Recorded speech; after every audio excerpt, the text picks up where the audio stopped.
Okay, I'm back. Can you hear me, Gail? Please let me know. I am back.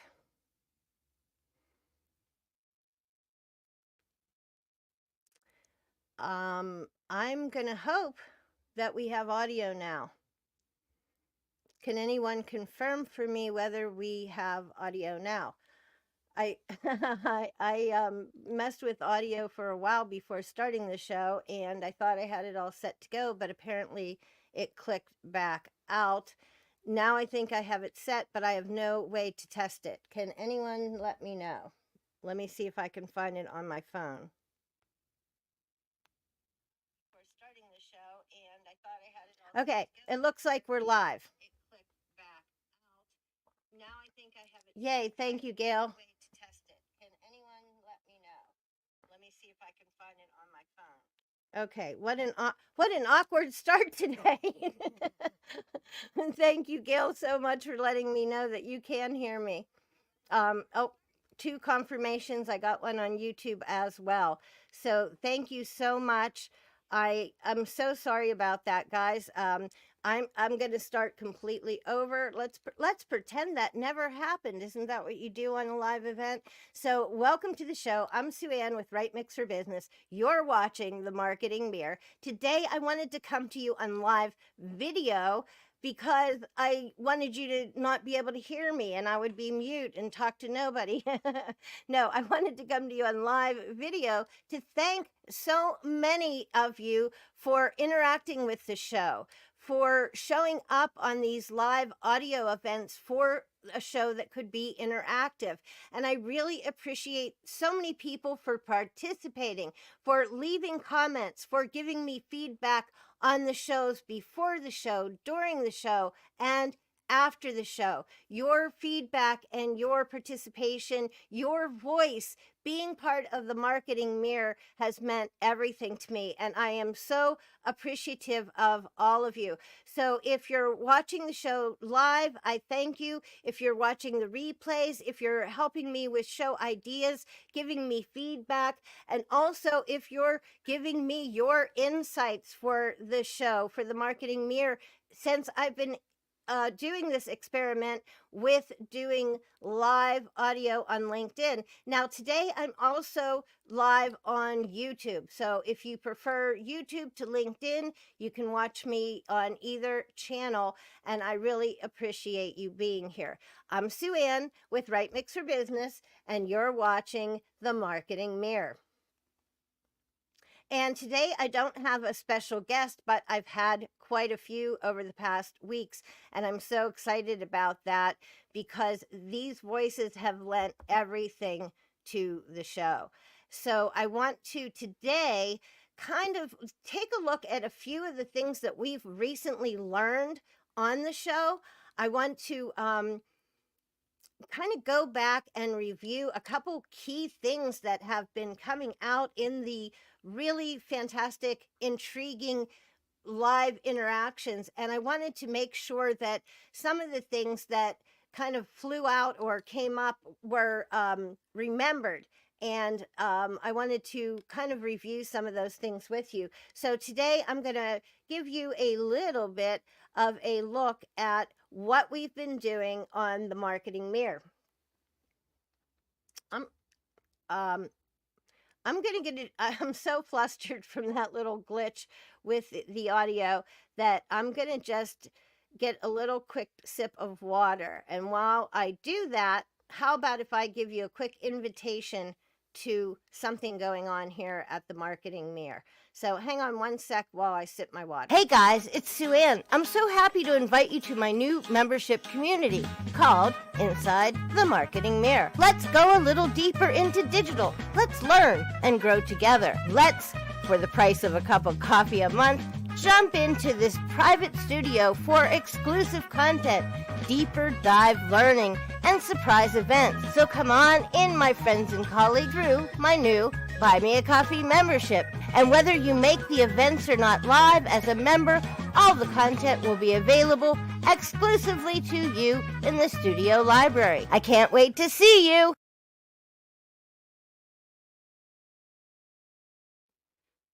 Okay, there.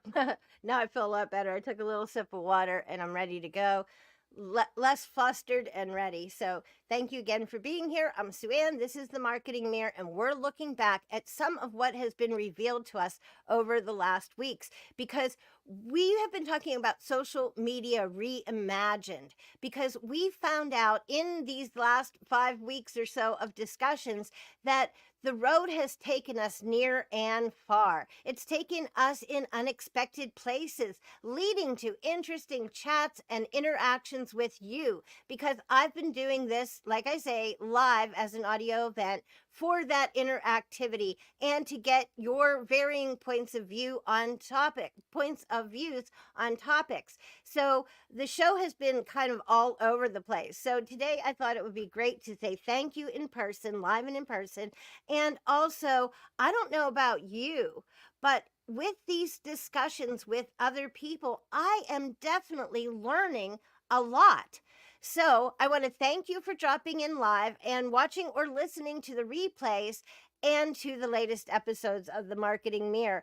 And today I want to also let you know that I will circle back to comments and catch up with you in the comments. In some cases, your comments will lead to things coming up in upcoming shows. But I'm at the controls today, and we see how well that's not working out. And so give me a little bit of grace with catching up with you if we need to. But over the last 6 weeks, we've been weighing in on the state of social media marketing, and we find that it's currently a really chaotic environment. It's not what we've been used to in social media marketing. We've discovered that it's definitely time to change things up. So last week we well, here's today. I'm saying it's time to like actually literally blow it up because social media of the past decade, it's time to just send it to smithereens, right? It's not the same. It needs to be different than it's been. We need to reimagine. We need to add creativity. We need to rethink and research to upgrade and up level our social media marketing. And interestingly, last week I had Lisa Sicard on, and we talked about the question of whether Twitter is dead.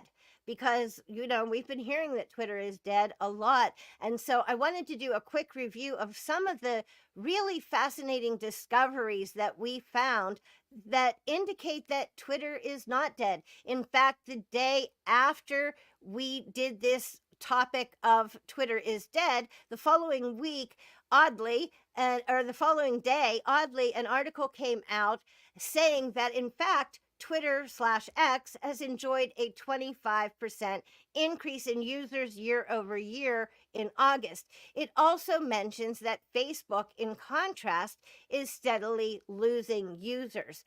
So, I wanted to give you a few reminders of some of what we learned from Lisa. But before that, I want to say this. Why use social media? Do we have to use social media? Of course not. So that's the first thing I want to say to you. I want to remind you that no one has to do social media.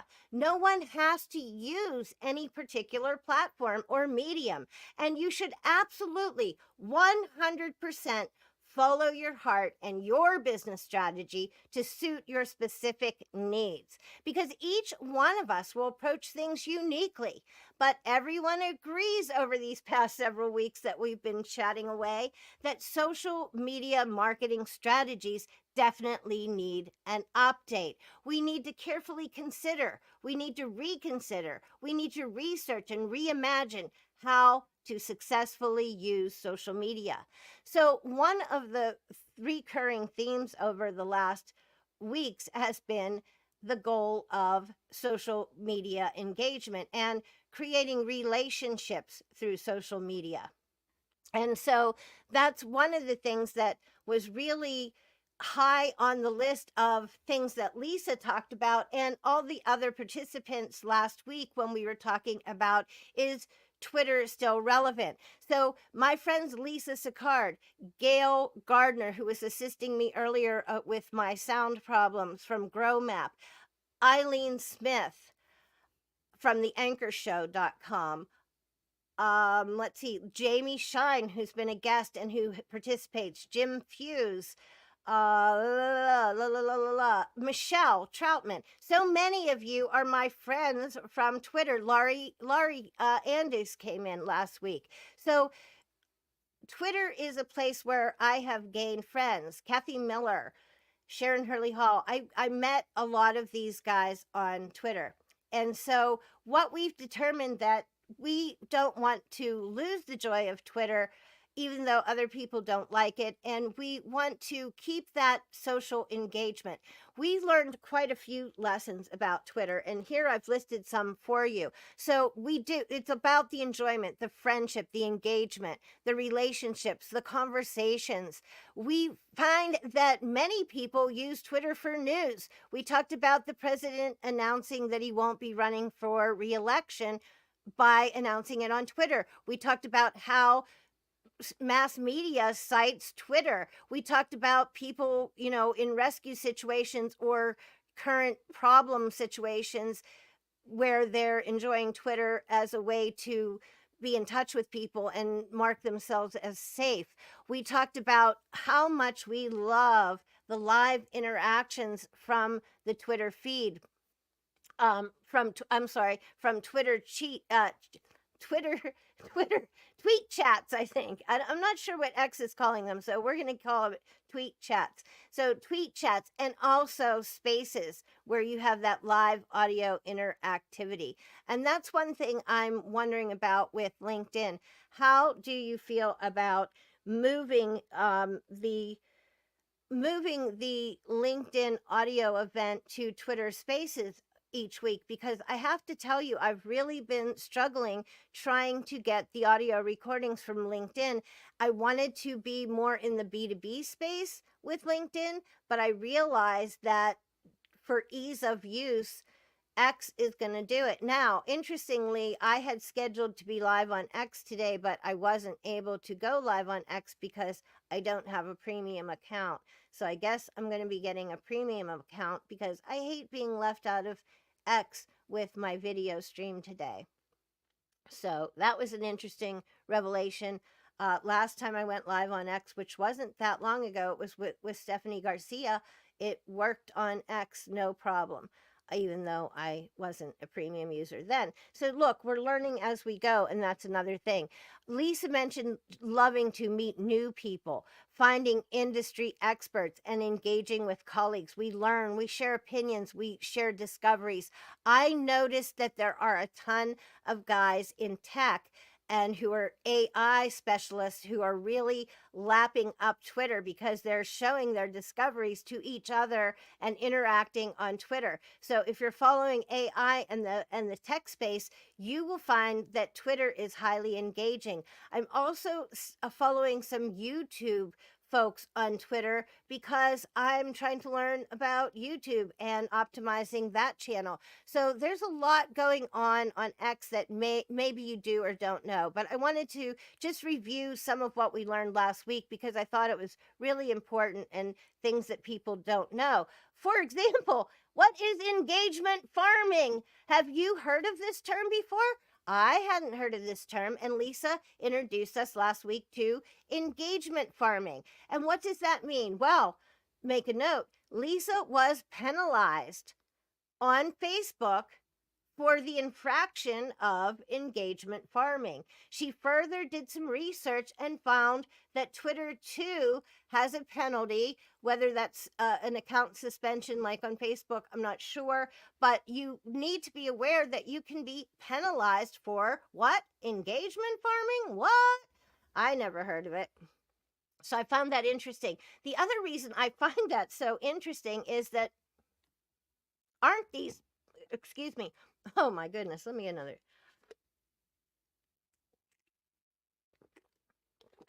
Aren't these platforms requesting that you stay on their platform? Aren't these platforms requesting that you use text more and less sharing of URLs? Aren't they trying to keep people on their platform? I keep calling platforms platters. I've been doing that for weeks. Don't know why. But aren't they asking you to stay on the platform? Aren't they trying to keep people in their platforms exclusively? So they're asking you to stimulate engagement, to create interactivity, to have conversations. So I find this engagement farming infraction really interesting, and I wasn't sure. Let me know if you're familiar with engagement farming, if you have any experience or problems from engagement farming. Please let me know. This one was a new one on me. And like I said, again, these platforms counterintuitive to what they tell you you have to do or that they want you to do. So what we've also been talking about over the last weeks is how you have a lot of control over what you do. They may want you to do one thing, but you may have other intentions. So keep your business in mind, keep your audience in mind. That audience first and user first intention is going to be so much more important every time. So I think that that's so funny that the recurring themes is the goal of creating engagement and building relationships on social media, interactivity, inviting conversations, leading to new business. We want social ROI or return on investment. But this term, this engagement farming seems really counterintuitive, because if you're starting conversations, if you're trying to create engagement, but you're not allowed to cultivate it, farm it, I don't know what to tell you. So you tell me. You tell me. So this brings me back to some other useful tips from some of the previous live shows that I thought I would remind you of. And I thought I would give you, again, a little visual help with my little slide share today. So here is another one. Oh, and I do have a comment from, Jamie. Let's see what she has to say. It seems like there are new rules by the day. Yes. And some of these platforms can't get out of their own way. Oh my gosh, Jamie, I so agree with you. We talked about that too. And Jamie will be coming back again soon to talk about LinkedIn and whether you should have a profile or a business page on LinkedIn. But listen, this is part of the problem. The rules are changing so quickly. The platforms don't stay in their lane. Like, I look at LinkedIn as a business platform. LinkedIn right now is standing in their own way because I can't easily capture the recordings. Today, I know I'm going to get the recording on StreamYard. I know I can get every recording on Spaces, because when I even speak on the Spaces, my Zealous automatically picks it up. So that's standing in their own way too, right? And let's see what Gail has to say. People are complaining about penalties on Facebook, on and off and off and on. And you know what? I've seen a lot of people getting penalized on Facebook, and they're showing the reason they're getting penalized. And I can't make heads or tails of it. Neither can they. And as I think, was it you, Gail, you or Lisa, somebody mentioned that AI may be a factor in how things are being seen by these checkers. Okay, so it's not a human checker, and so sometimes they're not making any sense. From a user perspective, this is super frustrating. This might be one of the reasons why that Facebook is declining, as was mentioned in that article. I will put a link for that in below. But another thing that we learned was about Twitter ads. So Lisa told us that Twitter ads right now are very cost effective, more affordable compared to Facebook or LinkedIn right now.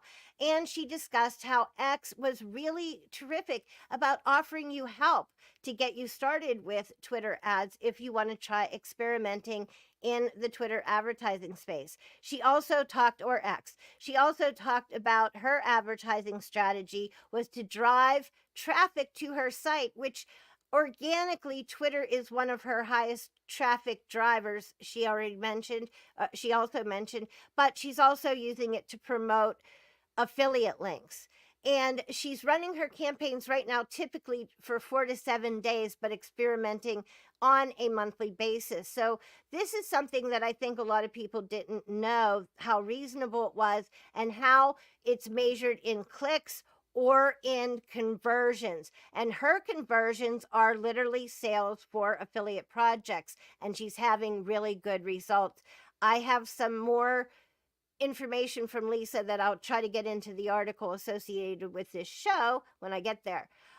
Gail, yes, AI doesn't understand often the usage, and it isn't what we typically mean when we're making our shares. Again, from a user perspective, this is super frustrating to get thrown off of these platforms in that way. So that's something to be aware of.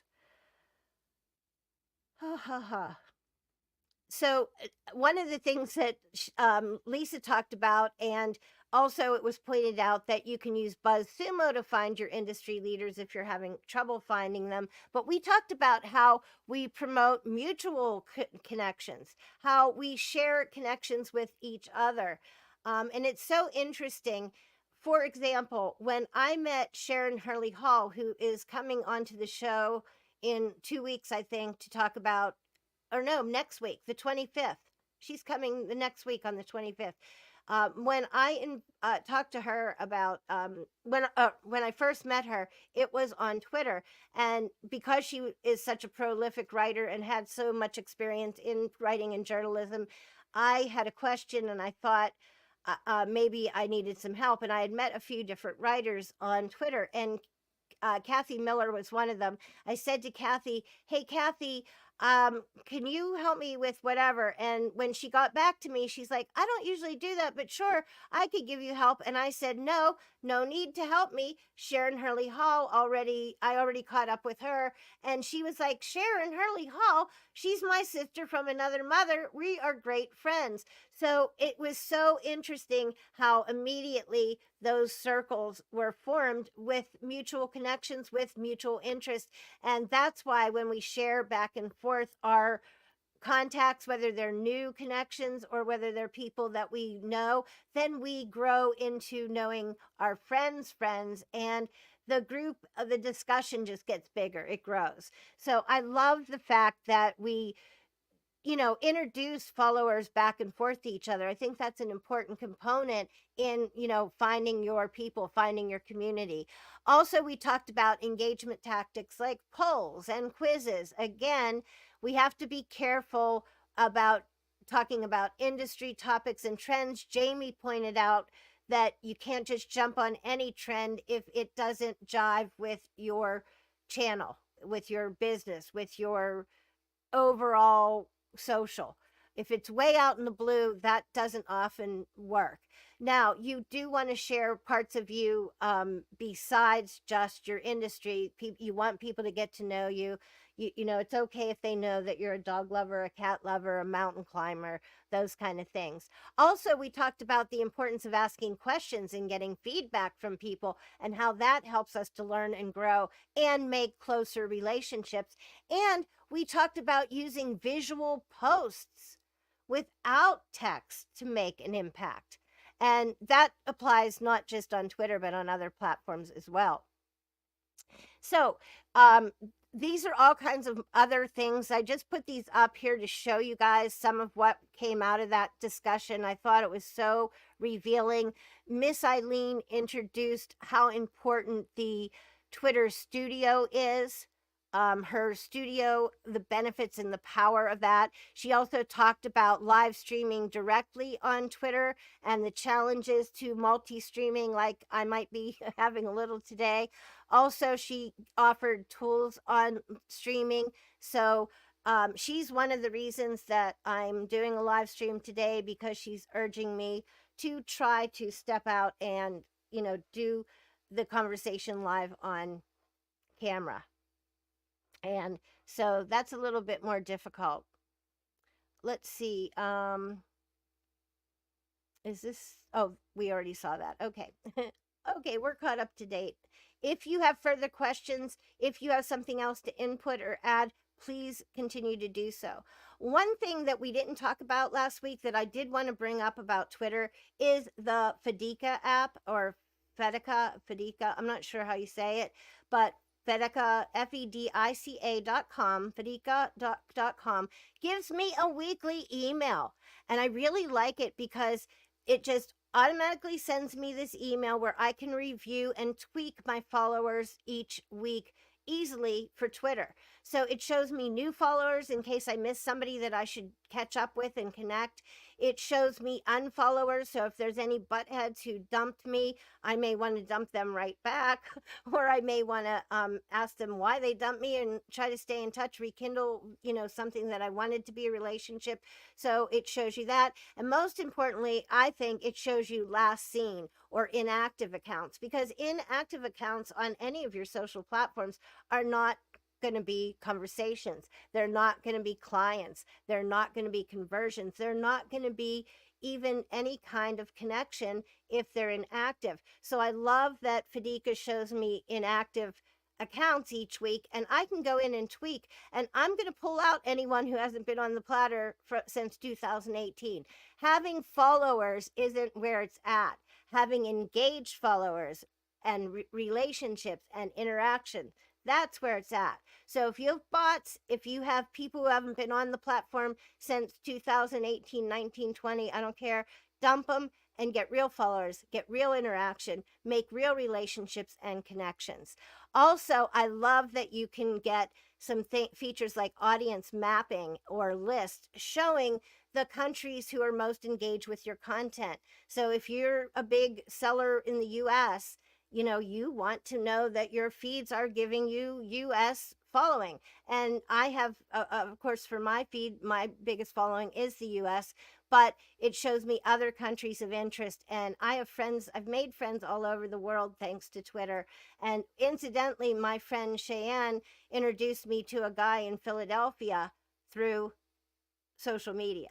So it's so interesting how big and how small the world is, and how everyone's voice can be heard on social media, and how we can learn about different people and customs and ideas through social. I love that aspect of it.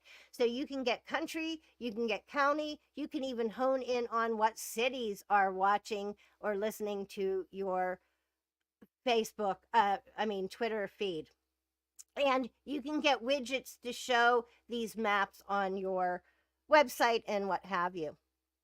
By the way, I'm going to give you a link. It's in the description on LinkedIn right now, but grab my social media marketing guide. It's a beautiful framework. It's something I personally use. You can look at it year to year and update your social media. It'll help you think straight on identifying who you are and what you want to do so that your social is meaningful and intentional, which is something we've talked about a bunch of times in these past discussions with a lot of my colleagues. So I think that's so important. So why do you want to be on social? Why do you care? Just again, to give you a review of what we've been going through. People are on social media. Right now, there are 5 billion social media users. So if you want to connect with people, if you want to find your audience, that may be a reason to consider social media and social media marketing. People are connected at the hip to their phones. Excuse me, speaking of phones. Okay, so social media in a digital world, that's where we can meet people where they are. They're connected at the hip, at the hand, at the watch, in their eyeglasses with Ray-Bans. They're connected to social. It's getting more mixed in with everything that we do as a people, as a society, as a digital world. So go ahead and meet people where they are. Go ahead and hijack the power of e-commerce. That's something that's totally a beautiful thing. And right now, some of the platforms are more geared towards e-commerce, some are not, but we want to keep an eye on that, because finding people and letting them know about our products and services is why most of us are doing social media marketing. Of course, we're doing a lot of top of the funnel, building that brand awareness and interest and reputation. And we want to grow our reputation and trust in us. And we want to increase sales. So all those things, of course, are part of why you might want to do it. We talked about keeping some framework things in mind. And I think these are so helpful, and these are still going to be accurate even though we're revamping, reimagining, recreating social. We're still going to want to remember that we are to create as social. We are to curate and share other people's great stuff, and communicating is the key. And we have a new visitor. It's Miss Eileen, or Eileen Smith, who I just love dearly. She is one of the people who said, keep joy in what you create. Haha. She switched to YouTube from LinkedIn. See that? There's the LinkedIn and there's the YouTube. And Miss Eileen, I don't know if you caught it, but I couldn't get on X for my show today like I wanted to, because this time it said I had to be on X Premium. So I guess I'm going to have to upgrade. But interestingly, last time I did a live on X, which is just recently with Stephanie Garcia, I was able to stream it live. But keep these things in mind, kind of top of the head, on top of the head, or in the back of your head stuff. You want to keep some of these. Now, here's the thing. It's not just about creating and curating and creating conversations if those conversations don't turn into conversions. So we're looking for goals and results to come of our social media marketing efforts. So keep that in mind. You have to be intentional. You have to be result oriented. We don't want to just throw it out there. Posting is not social media marketing, right? Oh, and Miss Eileen knew that I couldn't get on Twitter Live. Okay. I guess it was real recent because I just did one not long ago. Boo-hoo for me. But that's okay because I'm going to do it. I'm going to have to up to premium and do it. Another thing that we talked about just from a far-reaching level is that you might want to think about a content calendar. You don't have to get too wrapped up in it. You don't have to be like spazzed about a content calendar, but you want to think about it because you want to make your job easier on social media. So we talked about what we called fun buckets with top of the funnel, and we talked about putting your content into fun buckets so that you could do things like yearly things that you want to do, like holidays, or maybe you have favorite special days like library, honor your library day, or honor your janitor day, because let's face it, without those integral parts, those guys that keep the place clean, the rest of everything, the organization falls apart. So every job is important. But the point I'm making is that you want to celebrate what you want, that you can just splatter into your calendar, and that can be one of your content buckets. Holidays and specialty days, things that repeat year after year, and you can set that up and it's a one and done. It's ready to be used. You can also look at content buckets from a topical perspective. What are your core or key categories? Social media marketing, content marketing, and business marketing, or web writing, copywriting, and email marketing, writing for email marketing. So whatever your content buckets are, if you use these buckets, I think it'll help you save yourself from getting penalized for gardening, cultivating, farming engagement, the penalty that we talked about earlier. I think having these buckets makes sure that your content is a mixed batch. It makes it more exciting for people to view and check out. And it shows you how much each of your buckets can expand. So you can have content buckets. You can have buckets for seasons. You can have quarterly buckets. You can have topic, or core content buckets, as I said. Some other things that you want to keep in the back of your mind is core topics or categories that you want to cover. So if you know what those things are, you make sure that you get that distributed in a fair way so that equal time for those important things. And you want to have evergreen or pillar content. Your pillar content is going to be what really voices your brand, what people know to recognize as your brand when they see that pillar content that really shows your values and who you are as a business.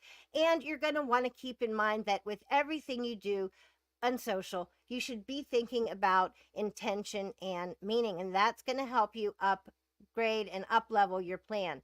Now, one thing that we didn't talk about that I think we should consider is the same things that I talked about before when you're thinking about your website and user intent. Why aren't these same things applicable to social media? I think maybe they are. People are looking for information. People are navigating around a topic or an area and come upon you. People are looking for a buy or a purchase. They're there for a transaction. They want your course or your offer. They want to work with you. And there's people, especially in the B2B space, you'll find investigating and commercial use of search. So you want to keep those things top level on your mind too with social media, because those are leading back to your website or your main properties. So even though we talked a lot about top of funnel content, and we talked about how important it was to attract and make people aware and gain people's attention, cause interest and bring that traffic. We talked about social being a lot of top of funnel content. We should really be thinking in the back of our minds beyond top of funnel, because when we drive them back to the website, we want to start introducing, or to that next piece of content, landing, whatever it is, we want to start thinking about building their trust in us, showing and showcasing our authority and our relevance in a topic.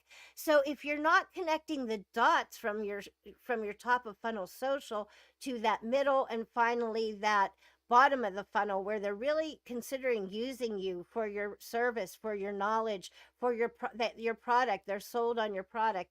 If you're not connecting the dots from social to each of those spaces, then you're missing the whole idea of that intention and that meaningfulness that you should be gaining with your social media work. So what platform for my peeps? You want to think about the platforms where people most are, and that's where you want to send people, or where you want to, be seen. I practiced this, I really did, but today I'm feeling a little off. So your platforms, again, have different levels of intent by those coming to the platform. So if people are just coming to certain platforms, I think Jim mentioned, was it TikTok, or maybe it was even when he was talking about Insta, he's going for like quick fixes to be entertained. He said, for example, he wouldn't be putting his podcast on Instagram because people don't go for long form content to Instagram. That, everybody was like, yay, I can live stream to Instagram. But he's like, I don't go to Instagram for live streaming. I go to YouTube. I go to some of my favorite social channels with groups that live stream in there. I'm not looking necessarily for a podcast on Insta. So you have to consider, when you're considering what kind of content you put out there and what platform you go to, why are people there? If they're not there to buy and you're there to sell, you might have a mismatch. So some of those things were topics that we talked about and went over. I put this together, and I didn't talk about this or show this in the prior episodes, but I think this is really relevant too when you're thinking, again, of that bigger framework, so that you can really hone in on what you're going to do for your specific strategy. But what you should think about is that not only is your content about following the customer journey, but it's also about that sales funnel, bringing them to you to actually interact with you in terms of turning that conversation into conversion. So I have kind of combined both the sales funnel and the customer journey, because look, they work hand in hand. And so if you think about, creating those stepping stones that are going to take you through that system, you're going to be in good shape, I think.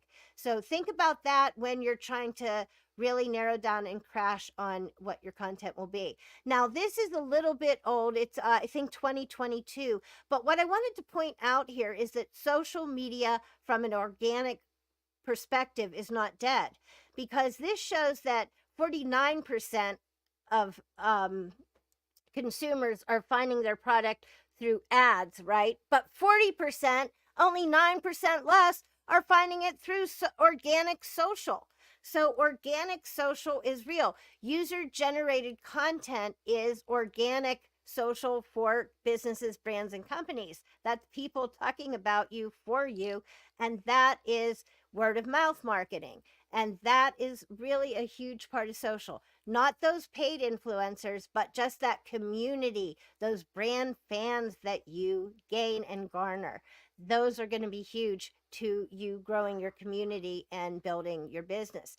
So it's interesting that, people are so quick to say organic social is dead and social media marketing sucks and all of the things. I want you to think differently. I want you to think, how can I be a superstar in that space? How can I stand out and make my social shine? Because I definitely want to worry about shining on social. It's really, I think, important. I've talked about it before, and I'm going to just throw out at you a few things. So, you want your social to get out there and be seen. You want your business, your brand to be out there and be seen. And social makes that brand shine. It makes you noticeable. It makes people catch you, see you.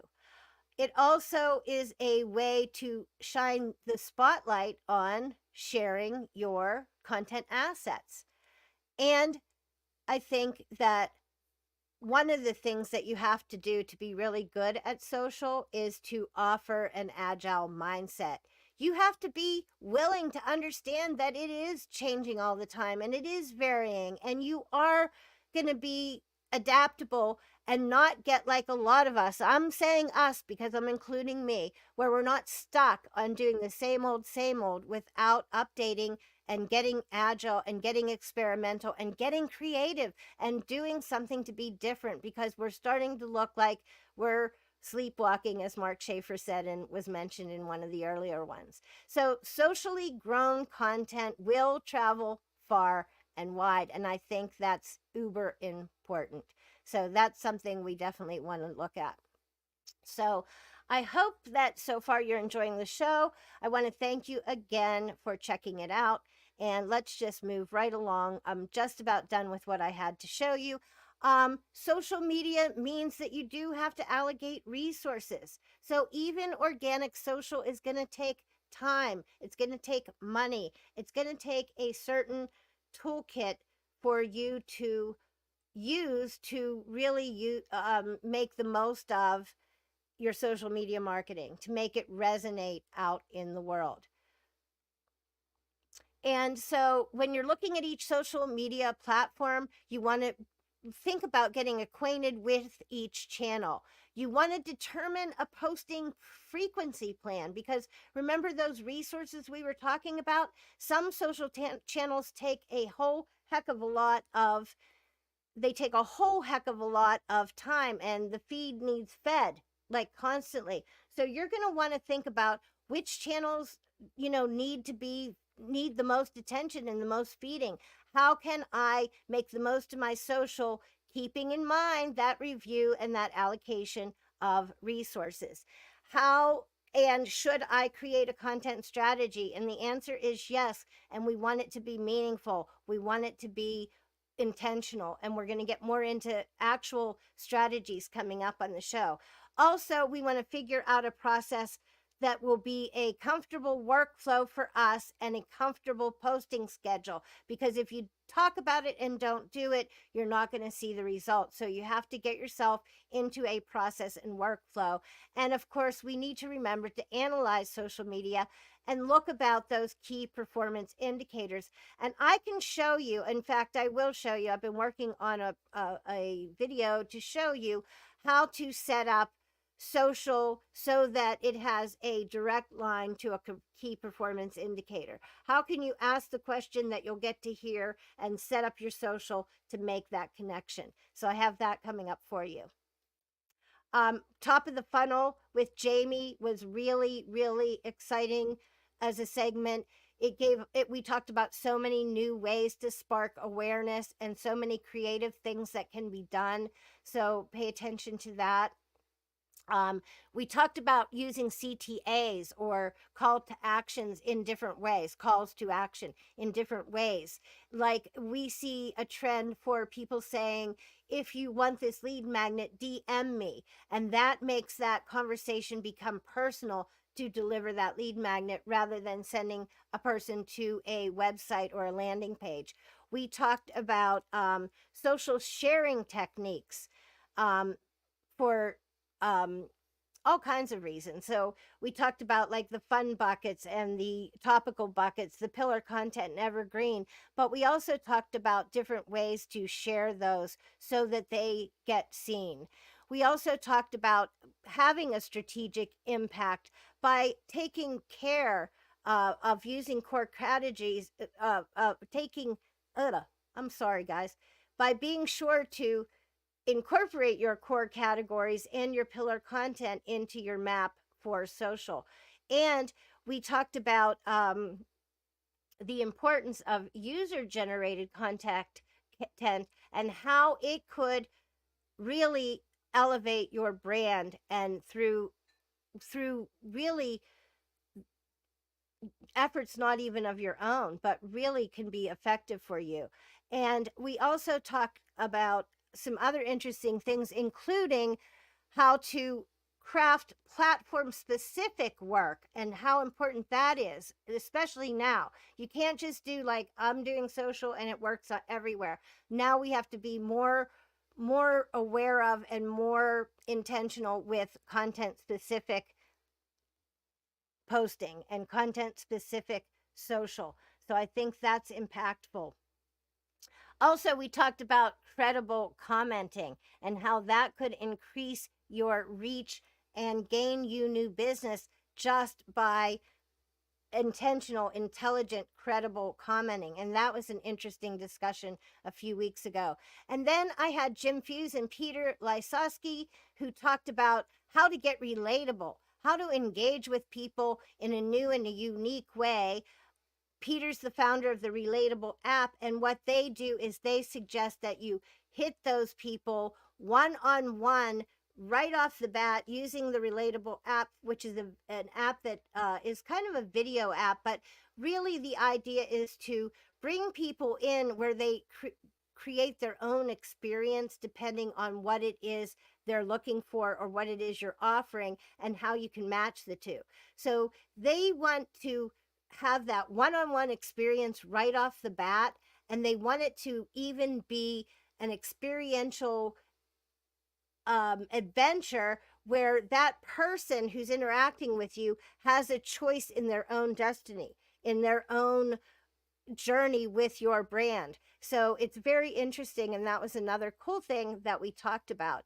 And again, don't forget about analytics, because if you're not collecting, measuring, analyzing, and then reviewing it so that you evolve and do things, upgrade, do things in a different way, then you have to look at it again. And if you keep doing this process, you'll continue to rise in the quality of what you share and all your content.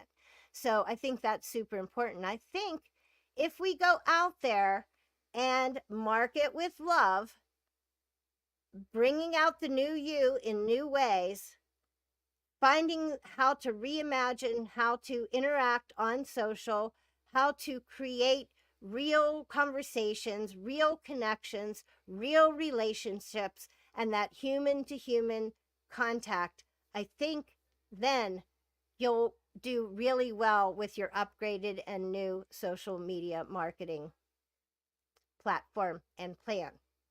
So we want to get strategic. We want to be different. We want to stand out, and we want to ask, how the heck do we go about doing that? So we've been reviewing a lot of stuff over the last several weeks. I ask you to please let me know if you have any further questions. Next week, we're going to go off the social media track in a way, but not completely, because your newsletter, of course, will still be tied to social. In fact, that's how a lot of people grow their newsletter.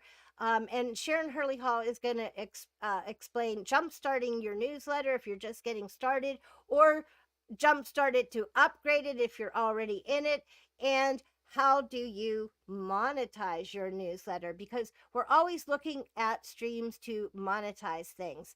And Miss Eileen was here earlier. One of the things that she's been sharing is the Benable app, and we've been using that as another stream to monetize. I've shared that with a number of you, so let me know how you're doing with the Benable app and how you're liking that as well. So I hope you enjoyed today. Oh, let's see what time it is. Oh, it looks like I've used the time allocated, but I hope that you've enjoyed what we've gone over today, what we've talked about. Oh, she's still there, so she hears me talking about her. And I'm telling you, Miss Eileen, more and more people are getting back to me about loving that I turned them on to Benable thanks to you, because they're trying it and they're doing all kinds of cool things. Oh, she just did a new Benable list today. I love that. And oh, Gail, who we told to try Benable as well, is doing it. Oh, I love it. Miss Eileen just did one on 3D printing, which is exceptionally cool because people are using that for so many things. I know we were looking for a part for a pinball machine, and we're trying to get it fixed, and somebody suggested 3D printing for that. So I'm going to have to go and inspect that list. Yay, Gail. Sales already. See, I think people are getting sales pretty quickly on there, and it's so fun. I'm like shopping vicariously by building my list without really shopping. It's so much fun.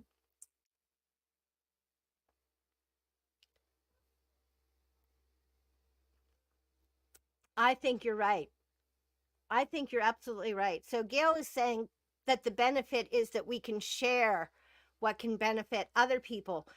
And that is absolutely true, because I know my favorite list that I worked on were the lists that I created for social media resources. And I did one for finding creativity in the digital space. And those have been popular, but those are really close to my heart because that's my thing. Um, oh my gosh. Oh my gosh. I might have to set up Jim and Mr. Rodney. Thank you for letting me know that, Eileen. That might be, oh my goodness, that might be so helpful. And Gail, congratulations from other people, not just me. And oh, Gail is also saying she has a video client, or a client in the video arcade space. Oh, another pinball part. See, this is why having this interaction is so awesome, because you can learn about each other and find out information that who knew I could talk to my friends to get help with the pinball machine parts. I love that, you guys. So Gail is saying her Benable is mostly about trusted small businesses that use organic brands like solar generators and small appliances. So there's her link. Find it, and if you jump on the Benable app, I have an article, I'll put that in the comments, that will give you the instructions on how to get started. I think that's probably what Gail, I think I gave that to Gail when she got started, and it shows you how to get on there. And then look for Eileen, look for Gail, look for myself, look for Lisa. I know she's on there. And Jim, I think Jim started a Benable with us, my friend Joey and all her colleagues. So interact with each other. Again, it's a great way to find out different things about each other, like your taste in decorative things, because we all have a little, maybe, page on, cozy living or things we like for our kitchen, stuff like that. So you get to know a little bit more about people. And thank you, Gail. There's Miss Eileen's.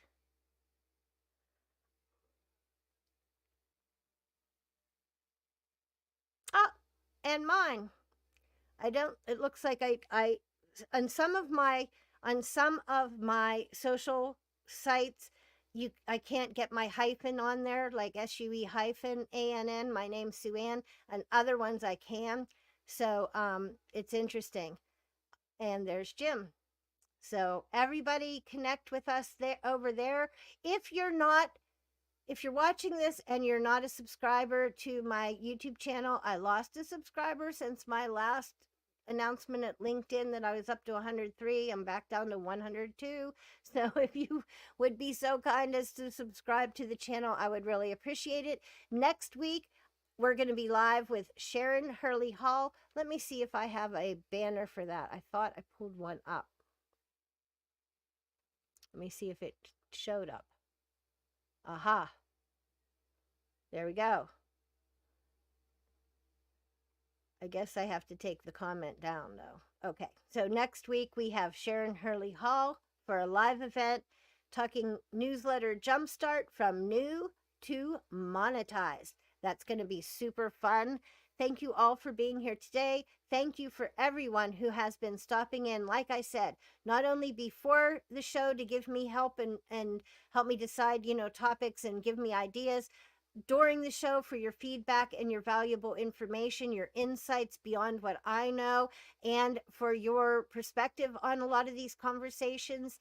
And also thank you for really lending an ear to all of this, because all of us are learning from each other. We all learn and grow as a group. And so many of my colleagues who have been supportive of this new interactive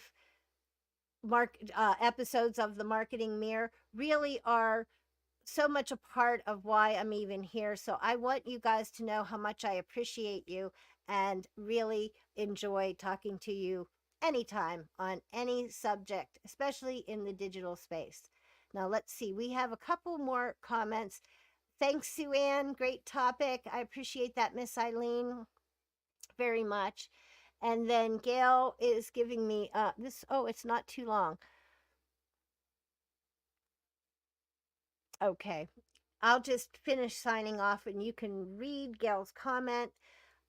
She's talking about how to get on Bendable real easily. Again, I'll put a link underneath with my really cool article on the it's actually on my Buy Me a Coffee page, because I try to split up some of my writing over to there.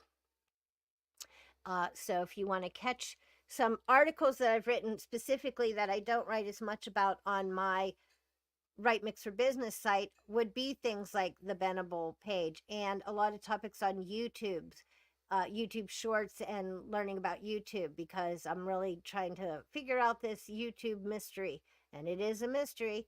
Can't get hardly can pass up that 100 mark on subs, but that's not why I do it. So I do it because I really want to interact with all of you guys, and I like learning together as a team. So thank you again for being here. Thank you for everything, and I'll catch you next week. Signing off. Take care.